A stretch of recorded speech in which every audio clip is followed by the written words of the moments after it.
प्रयागराज की इस पावन धरा को मैं नमन करते हुए आप सभी का अभिवादन करता हूं, आपका अभिनंदन करता हूं। बहनों और भाइयों, मुझे आधे घंटे पहले आना था। कल मैं वाराणसी में देव दीपावली के कार्यक्रम में था।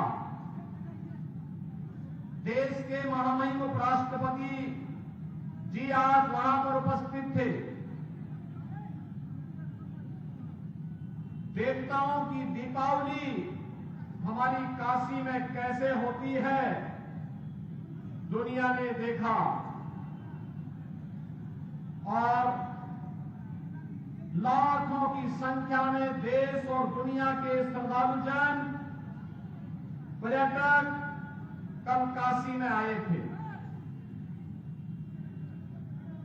और मैं प्रयागराज के फूलपुर विधानसभा क्षेत्र में आने के लिए समय पे हम लोग चलते, लेकिन कल रात्रि में एक दुखद घटना झांसी में घटित हुई। झांसी रानी लक्ष्मीबाई मेडिकल कॉलेज में छोटे बच्चों के एक नवजात शिशु का जो वार्ड होता है, जो कम वेट के बच्चे होते हैं, समय के पहले जो बच्चे पैदा हो जाते हैं, जिन बच्चों में गंभीर बीमारी हो जाती है, नवजात शिशु होते हैं, उन बच्चों का जो वार्ड था उसमें अचानक शॉर्ट सर्किट से आग लगने के कारण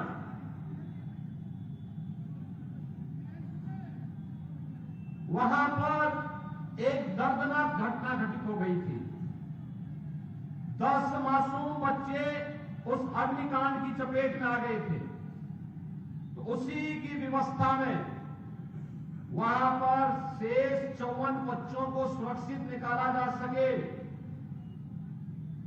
और उन बच्चों को उपचार की व्यवस्था दी जा सके,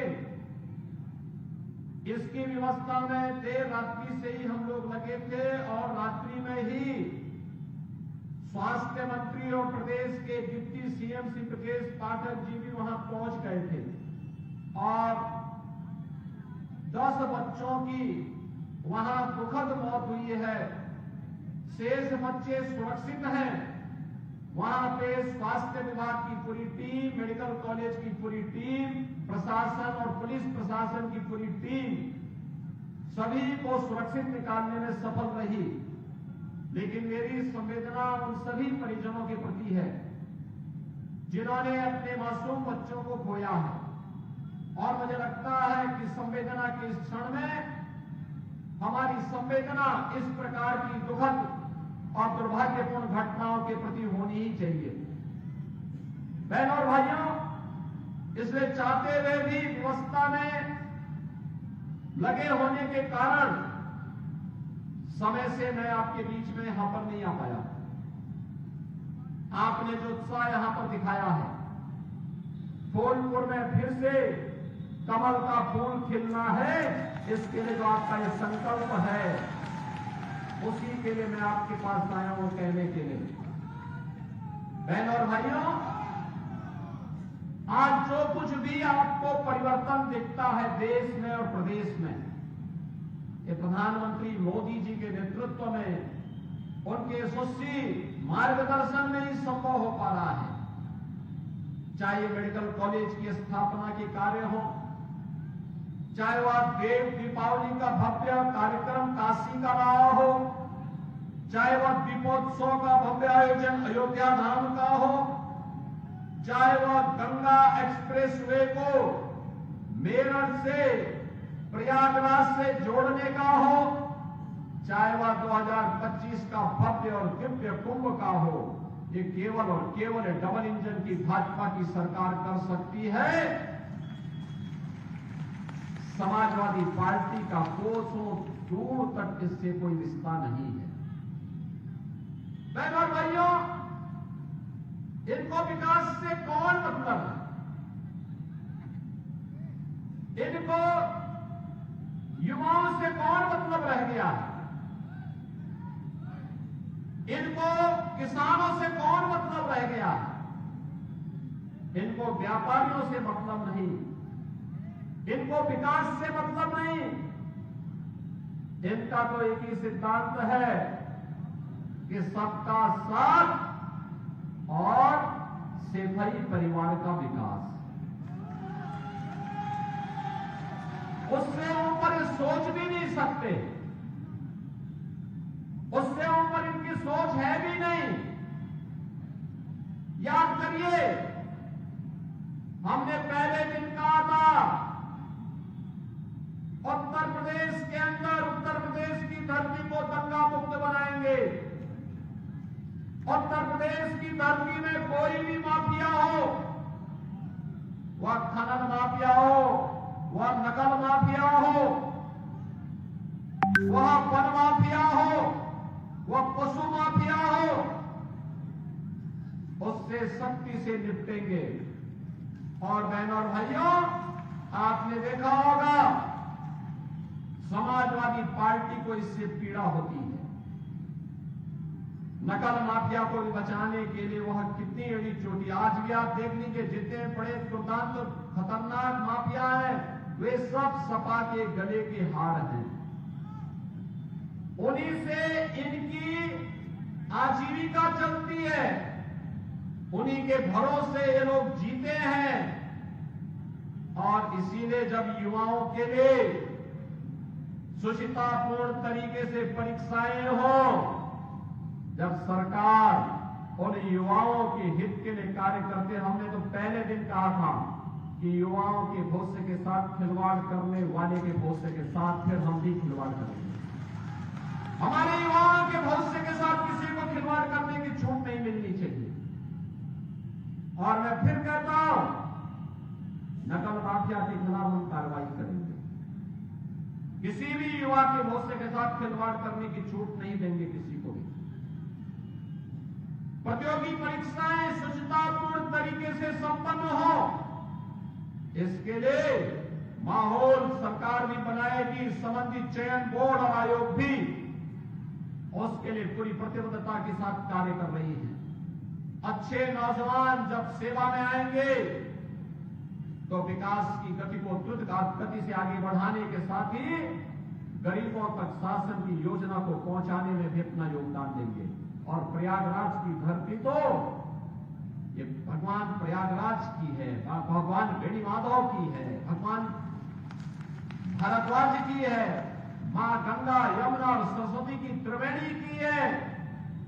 ये पावन धरा तो हमारे लिए एक ऐसी पावन धरा है कि प्रयागराज का कुंभ अब तो दुनिया के अंदर मानवता के मूर्त सांस्कृतिक धरोहर के रूप में प्रधानमंत्री मोदी जी के प्रयास से आज मान्यता प्राप्त कर चुका है।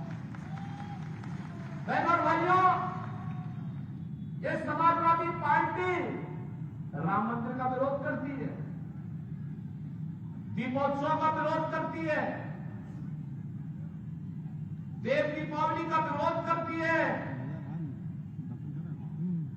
परीक्षाओं की शुचिता का विरोध करती है,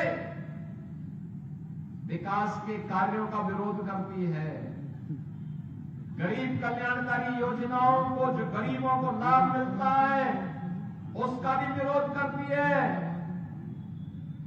यह तो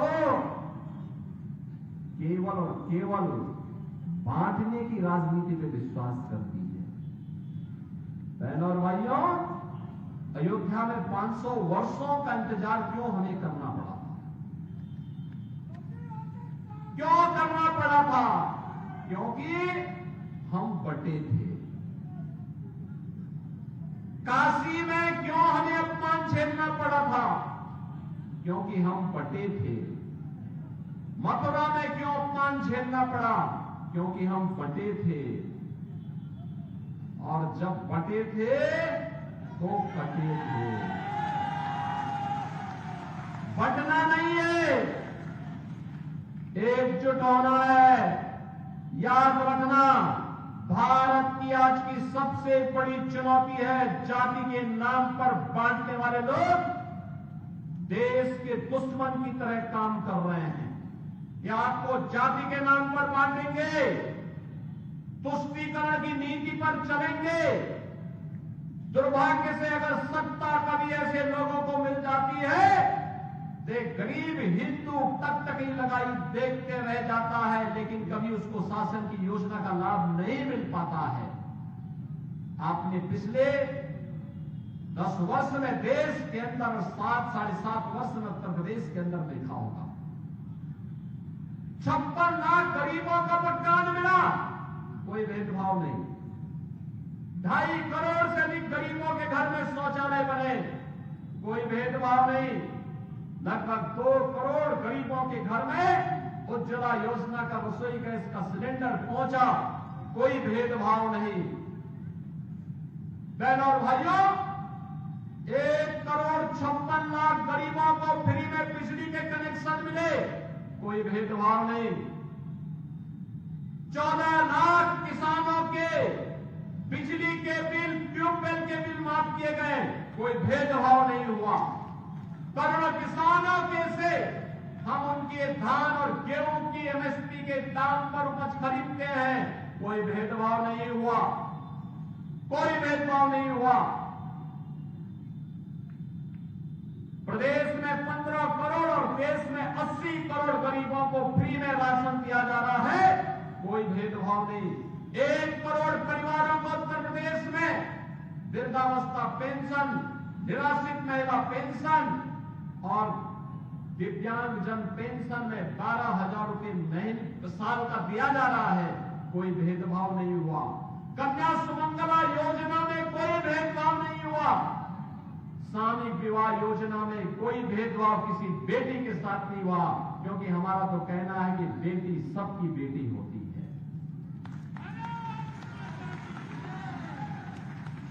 आयुष्मान भारत में 10 करोड़ उत्तर प्रदेश का नागरिक 5 लाख रुपए का स्वास्थ्य कवर प्राप्त करता है, कोई भेदभाव नहीं हुआ। हमने तो, मोदी जी ने तो एक ही बात सिखाई, सबका साथ और सबका विकास का। हमने तो सबको जोड़ने का प्रयास किया, लेकिन हमने ये भी कहा विकास सबका, सुरक्षा सबको, लेकिन तुष्टीकरण किसी की नहीं, तुष्टीकरण किसी की नहीं करेंगे। बहनों और भाइयों, इस समाजवादी पार्टी कहां ले जा रही थी देश को, प्रदेश को? इनका गठबंधन कहां देश को ले जा रहा था? हर दिन एक नया घोटाला होता था, हर दिन एक नया घोटाला होता था। विकास से इनको कोई लेना देना नहीं था। ये जो गंगा एक्सप्रेस वे बनने जा रही है, प्रयागराज को जोड़ेगी पश्चिमी उत्तर प्रदेश से, मात्र 6 से 7 घंटे में प्रयागराज से आप मेरठ पहुंच जाएंगे और वहां से 45 मिनट में दिल्ली पहुंच जाएंगे। कितनी बेहतर कनेक्टिविटी हो गई। और इसीलिए बहनों और भाइयों, मैं आप सबसे कहने के लिए आया हूं, ये समाजवादी पार्टी आपको गुमराह करेगी।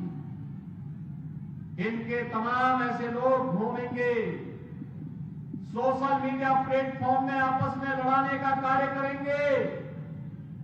हमें इतिहास से सबक सीखना है, और मैं इसीलिए कहने के लिए आया हूं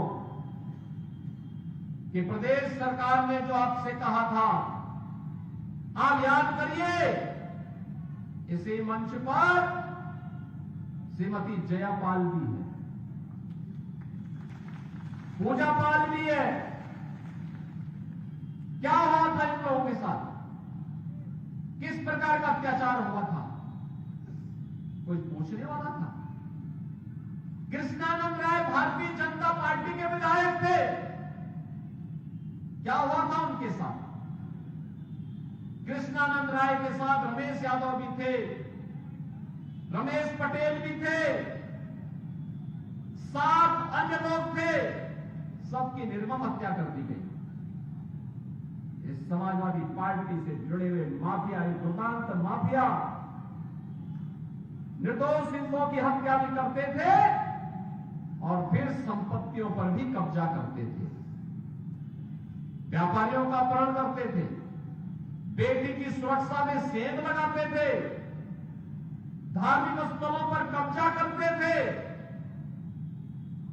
और फिर पर्व और त्योहारों में व्यवधान डाल करके अशांति पैदा करते थे। आज तो मैं कह सकता हूं हमारे उत्तर प्रदेश में न कर्फ्यू है न दंगा है। उत्तर प्रदेश में सब चंगा है। उत्तर प्रदेश में सार्वभौम शांति है। और इसीलिए बहनों और भाइयों में आपसे कहने के लिए आया हूं, आप सबसे मैं यही विनती करने के लिए आया हूं, भाजपा के लिए चुनाव एक मिशन है, सेवा का एक मिशन है।